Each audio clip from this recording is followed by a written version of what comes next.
کوئی ایک شخص تعویذ پہنا ہوا تھا، تو میں نے بولا کہ بھائی اگر تم اس طرح تعویذ پہنے رہو گے، اگر اس حال میں تم مر گئے تو ہمیشہ جہنم میں رہو گے، تو اس طرح میں اسے بول دیا تھا، تو کیا میں نے غلط بولا تو تھا اس کیوں کو بول سے؟ دیے تھے؟ کیا مطلب تو یہ اتنا بڑا مسئلہ ہے، اتنا گمبھیر مسئلہ، کسی کو جنت اور جہنم میں لے جانے کی بات آپ کر رہے ہیں، شرک اور کفر کی بات کر رہے ہیں، اور آپ اس میں فتویٰ دے کے چلے آئے۔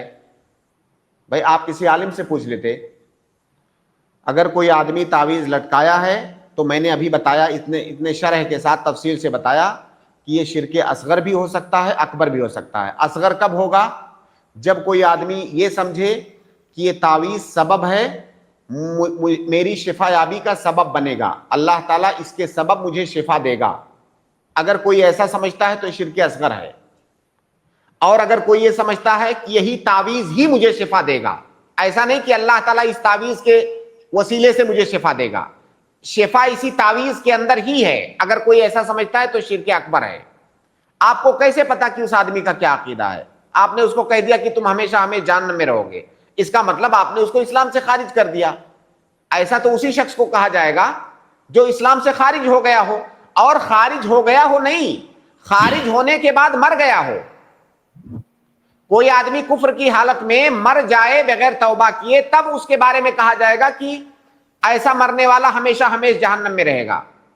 ہو سکتا ہے آگے چل کے وہ توبہ کر لے، اور آپ نے آج ہی فیصلہ کر دیا کہ وہ ہمیشہ جہنم میں رہے گا۔ تو اس طرح کی جرات مت کریں پلیز، اور اتنے گمبھیر اور اتنے خطرناک مسائل میں آپ فتویٰ دینے لگتے ہیں۔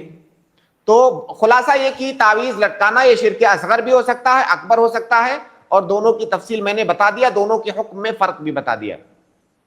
ٹھیک ہے شیخ۔ تو اس کے لیے سے مجھے توبہ کرنا ہوگا، توبہ کرنے کے بعد معاف ہو جائے گا اگر مجھ سے غلطی ہوئی تو؟ ہاں بالکل توبہ کیجئے، اور آئندہ کے لیے عہد کیجئے کہ آئندہ فتویٰ نہیں دیں گے لوگوں کو۔ جی سر۔ دیکھیں یہ دین کے اندر غلو ہے، شیخ یہ دین کے اندر غلو ہے۔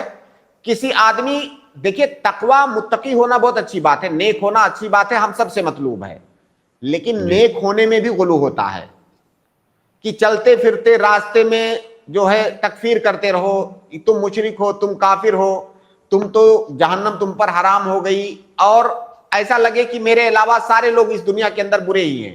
یہ تقوی کے اندر غلو ہے، اور وہ چیزیں جو دین کا حصہ نہیں ہیں ان کو بھی دین کا حصہ بناتے پھرو، آپ لوگوں کی تجریح کرتے پھرو، یہ تقوی کے اندر غلو ہے۔